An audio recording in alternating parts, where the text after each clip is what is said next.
Joining me now, Stephen K. Bannon, former White House strategist, President Trump, also chairman, Trump campaign 2016, engineered the victory.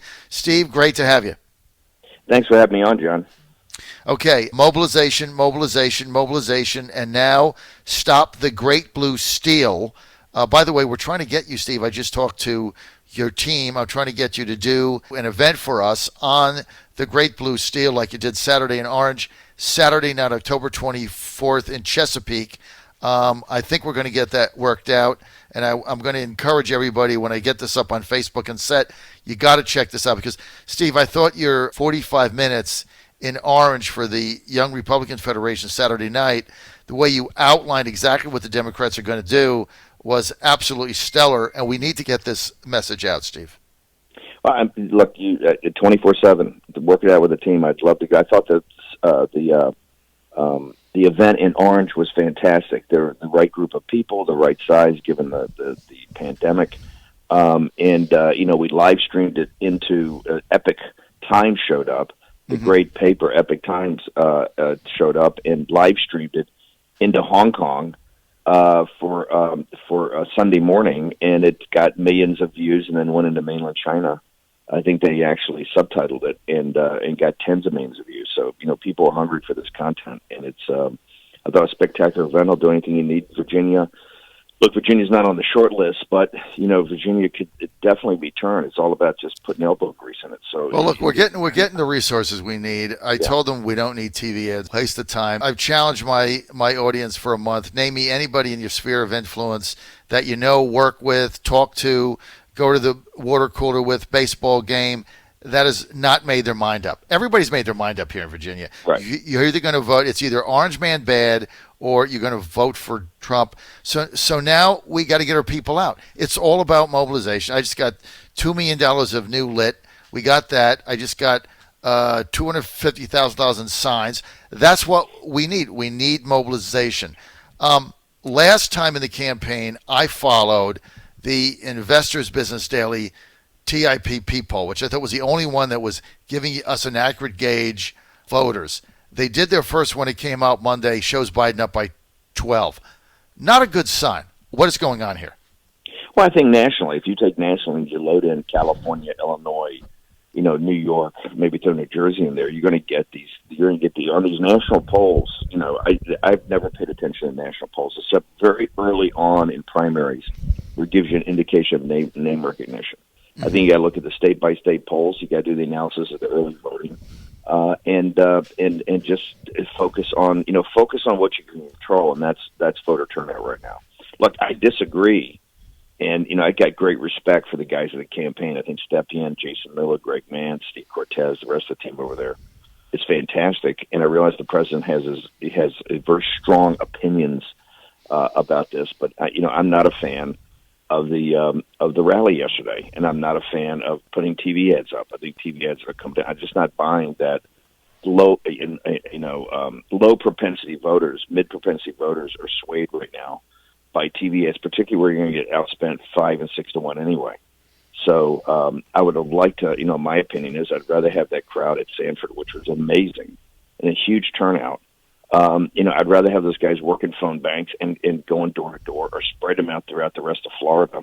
And people say, well, they could do that. And I go, yeah, it's motivational. Okay, I'll buy that. But, you lost a day. And right now we don't have days. Days are weeks, weeks are months, right? You're within, 3 weeks now, and it's time to get on with it. And it's all about mobilization. It's all about turnout. It's all about getting low propensity voters to it's all about getting low propensity voters to get out and vote. And to me, it ought to be a maniacal focus on that and leveraging the president. I think they got 450 hours until voting, or to the end of election day. And I think that every second of his time ought to be completely tied to some sort of digital outreach, leveraging the great surrogates he's gotten in Virginia. John Fredericks is fantastic. You got Corey Lewandowski, you got Laura Trump, you got Ivanka Trump, you got Don Jr., you got Kimberly Guilfoyle, you've got Rudy Giuliani. I can go on and I can give you 15 fabulous surrogates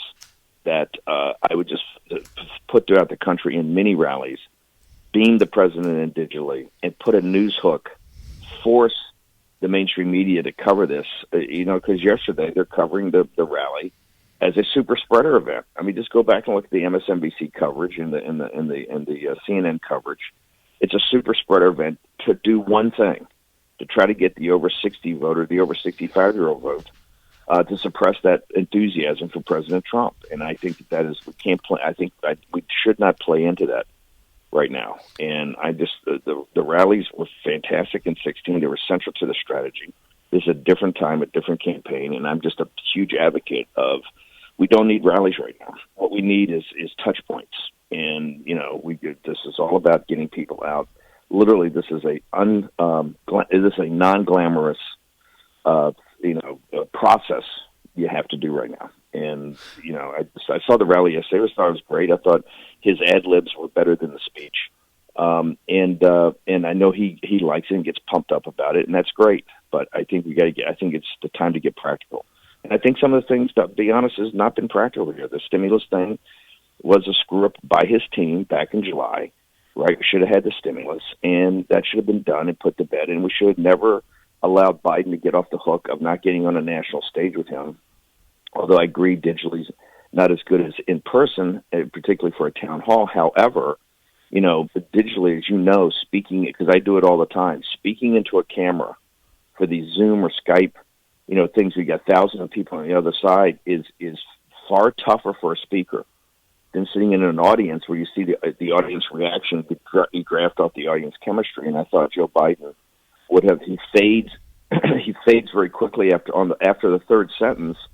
The fourth sentence is not related to anything, and I thought that would be helpful. But look, these are it is what it is. You got a great campaign. I know Steppe and these guys are very smart. You got Justin, you got Justin Clark, you got Carr, you got just some great people over there. So, I know they've got their shoulder to the wheel. And look, let's be honest, the polling's tough, but this is doable. It's very doable, and particularly, it's very doable to put up a big win on the night of election, because still what the mainstream media does not want to talk about. They want to talk about poll watching, how Trump's trying to suppress votes and all this stuff. What they're not talking about is that they have traumatized their mainstream media. The Chris Cuomo's, the Anderson Coopers, the Rachel Maddow's have traumatized their base with mass hysteria. So people want to mail in votes, and that's that's these votes are going to have to be certified. It's going to be an election administration nightmare, and we're going to have to see how that plays out. One of the key things that Corey Lewandowski said, senior advisor of the campaign right now, is that he said in Florida, for instance, he just take that as an example. They're very bullish there. He said that in Florida they need 1.4 million mail-in ballots, like they did the math, and they need 1.4 million Democratic mail-in ballots in order to win in Florida or even be competitive. He said right now they're way under that. And he said the same thing in North Carolina. The number of mail-in ballots they need is way under what they have to have. And he said that's why they're now going and knocking on doors. That's why Biden, he said, voted in person. Remember, he didn't vote by mail. They made a big thing with the media that he voted in person. He said because the calculations are off. The campaign also said that 20% of people historically that get a ballot in the mail don't mail it back. So he said 80% are only going to come in. He said even if you juiced it by 5, because people are so much more aware now, maybe you're going to get 85. He said 15% are never going to come back. He said that's the Democrats' Achilles heel in Arizona, Florida, Texas, Georgia, North Carolina. He said they were all behind there. They were going to win those all. So he said that's the spinal cord. Texas, Arizona, Georgia, Florida, North Carolina. And then they were confident they were going to win Maine, Bangor, that one. Pennsylvania, Minnesota, Michigan, and Wisconsin. If Biden runs a table on that, what happens? Well, here's the good news is that, look, Corey's correct in one regard, is that the Democrats have panicked, and you've seen this now. They've panicked about relying too much. They've traumatized their base too much. Relying on this mail-in, I think, got them spooked. They've shifted tremendous resources in trying to get out the vote for game day. They also understand that a what I call the bold red predicate of a Trump victory 10 or 11 o'clock that night is going to be virtually impossible to unwind because we're not going to steal it. right, in the counting rooms, because we're going to be fully manned up in the counting rooms. And as I continue to say, every ballot that can be certified has to count. This is not about has nothing to do with trying to have voter suppression.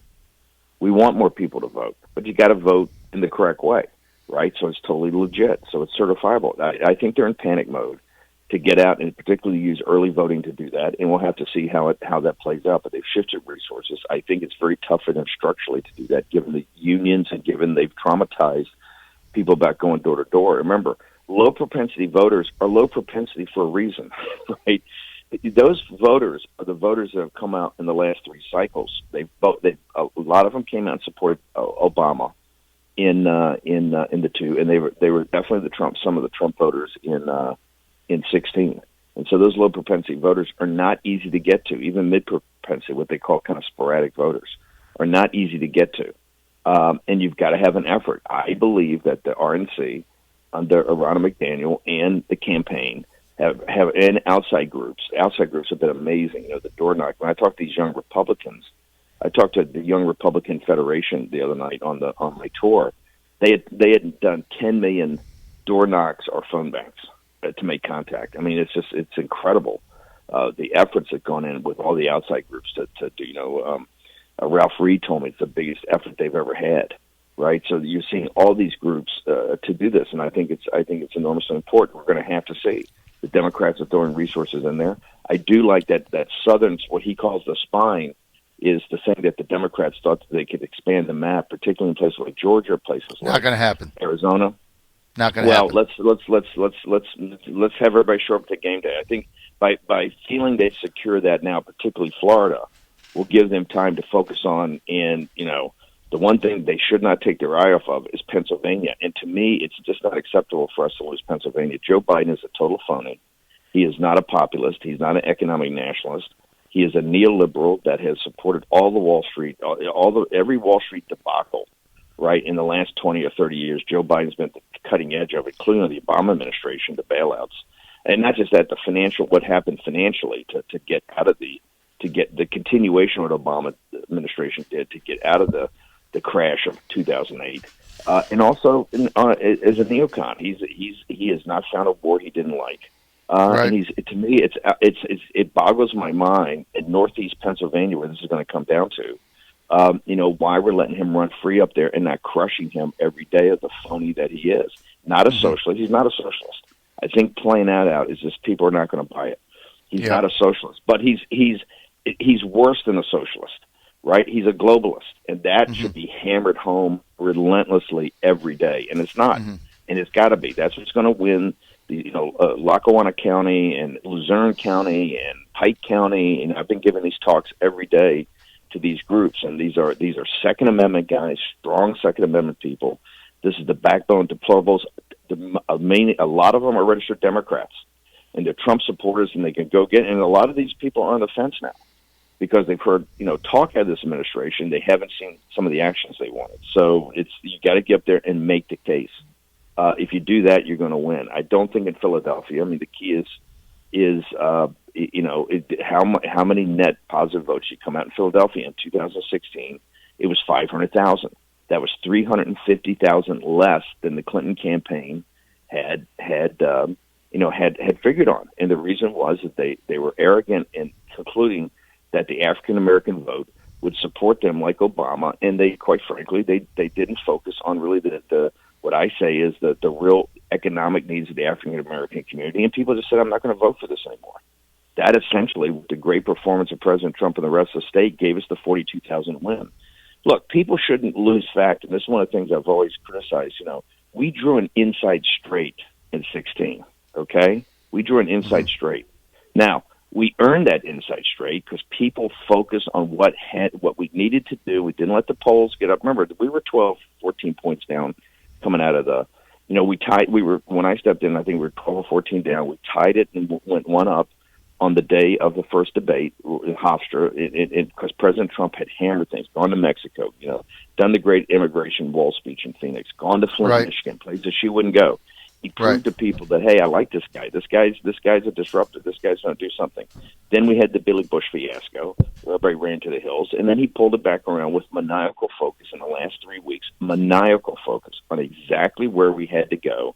And we could see around Youngstown, Ohio, and some of these places that share a demographic, and I kept saying, if this flips, it's all going to flip, and it did. And that's because of the great work of Bill Stepien and people that are there today that really laser focused in on where we needed to go and what we needed to do. Now, unfortunately, the Rallies strategy is just not, here today because of the CCP virus.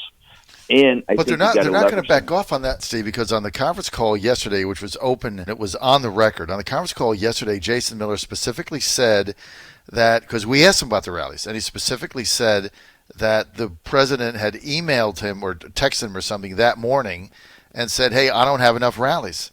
So it's obvious the president wants to do, he still thinks it's centerpiece, this strategy.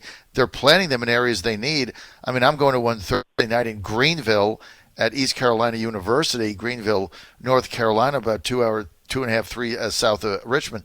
So, I mean, he's going there to the hangars. They're going to these hangars. But apparently they think this strategy. I'd rather have John Fredericks spending his Saturday working a phone bank, and that just reasonable. I mean, but it is what it is. I mean, this is what they're going to do. Well, it doesn't I don't think the president change it. I disagree with it. It is what it is. This is where you have to have. This is where sometimes you have to sit down and have blunt and hard conversations. I mean that. I just think. I think you're right. Rallies, I think the rally situation. The rally should be done by the surrogates. Yes. Here's what. Look, Joe Biden has no. Okay, Joe Biden has no surrogates. There's literally nobody going out supporting thing, including his vice president's a terrible surrogate. Right? He's got nobody. He's got himself wandering around to these things like in Arizona when nobody shows up. Okay, we have 20, and I don't mean good. I mean great. I got from Laura Trump to Don Jr. to Kimberly to everybody in the family. You got 6 or 7 people in the family. You got then all the way down with Corey and Rudy and all these guys off the campaign in 16 down to the John Fredericks, right? You make the top 20. That's and you can highly target these people, right? That's hey, is it going to be 25,000 people? No, it's not. Do we need 25,000 people? No, we don't. What we need is some sort of motivation, and everything ought to be tied to an early voter. You got to have an early voter pass, or you've got to have your card that you're working a phone bank. It's all got to be action oriented. I don't need it. The message of, particularly to these rally goers, are all the hardcore the Trump movement, right? They've heard the shtick before. They love it. I got that, but we're now within 21 days. We've got to stop what we love and start doing what you got to eat your spinach, right? It's time now. Eat spinach. Leave the ice cream. Ice cream is going to be on the evening of November 3rd at 11 o'clock after you walk in the Oval and after you tweet out and make Jack Dorsey eat the tweet. Right? You say, hey, guess what? I'm up. I guess this thing's over. Right? I'm so glad to put together my second term. Got to eat the tweet, Jack. Because if Jack Dorsey, trust me, Jack Dorsey's not going to put that tweet up. You think he's pulling down the stuff that says I'm immune, right? He's pulling down Trump's amazing patient zero's amazing recovery from the CCP virus. Jack Dorsey won't even put that up. You think he's going to put up when Trump claims victory on the evening of November 3rd? So my point is, let's eat spinach now. Right? Eat spinach now, eat ice cream at 11 o'clock on the 3rd, right? Called, delayed gratification. Puritan work ethic, okay? We'll delay it. Right now, everything is just focused on one thing, getting every low propensity voter out there, right? That has an inkling of either he supports President Trump or he's uncomfortable with what he sees out of these Democrats. He understands that what's going to happen is Portland, that you're going to have Indigenous People Day every day, tearing down statues, looting, everything like that. That's what's going to happen. You may not love Trump. You may think he's obnoxious. You may not like the president. You don't think he does enough on certain policies. That's fine, but it's better than the alternative. That voter's got to be dragged to the polls and vote, and you got to use force multipliers. So no, the rally yesterday was amazing. If you look at it rally qua rally, it was incredible. Size of the crowd, enthusiasm of the crowd, energy of the president. It was all great. The coverage is all, the coverage of the mainstream media don't cover it, and how they covered it was a super spreader event. so that the plus 65s are sitting there going, oh, my God, we don't want to lose marginally. We don't want to lose one more person out of the villages. In fact, what we want to do is go back and increase our participation out of the villages and out of Sun City, Arizona, and out of these retirement places. Not play into the hands of the Chris Cuomos and the Anderson Coopers and the Rachel Maddows and the Chris Hayes. They're calling today a death cult. Right, this is what they're hammering home every day. And if you're plus 65 years old and you want to live to be 85 years old, hey, that's the kind of messaging. And look, I'm not saying it's right. I think it's wrong, but I don't want to play into the hand of that. What I want to have is Corey Lewandowski down there, right, and then have the president beamed in by phone and then beamed in by video, which is very effective. And he's so powerful in that. And put a news hook and do 10 a day, 12 a day, but put a news hook in each one, right? And force the media to cover 10 a day. That they had to cover this because he had a news hook in the thing that they have to. You use it as a forcing function. You force them to cover what you want them to cover, and you do it by a news hook. So look, the guys in the campaign in the RNC, you've got, and people should know this. You've got two terrific teams that are working 24/7. And they're doing the right thing. There's paid chase going on. There's a lot of great stuff going on behind the scenes that people are just working like crazy on. And so now it's time. It's very simple. The great thing about elections is that they clarify, right? This is very clarified. There's like I said, this thing of chasing, and I think Kornacki at MSNBC has been very smart about this from the beginning. There's no undecided. President Trump has permeated not just political caucus. He's permeated. No one decides. I mean, that's what we've been saying here for weeks. Now, and we challenge anybody to name. The Judge Barrett thing is very important to bring home. We've got to bring home the establishment Republicans. That'll lock in Arizona and some of these other places. Got to bring in Barrett's today. Make sure you watch. It's very important. The next couple of days, bring home establishment Republicans. All right, I got to roll. But last question. My election night show. You got to be a part of it. We have to do it together. We'll talk today. We'll do something special. We got to get it together because everybody will tune us in across America, Steve. Everybody. Fine. And the world. We'll get the world audience. We'll make it a global show. John Fredericks Radio Network.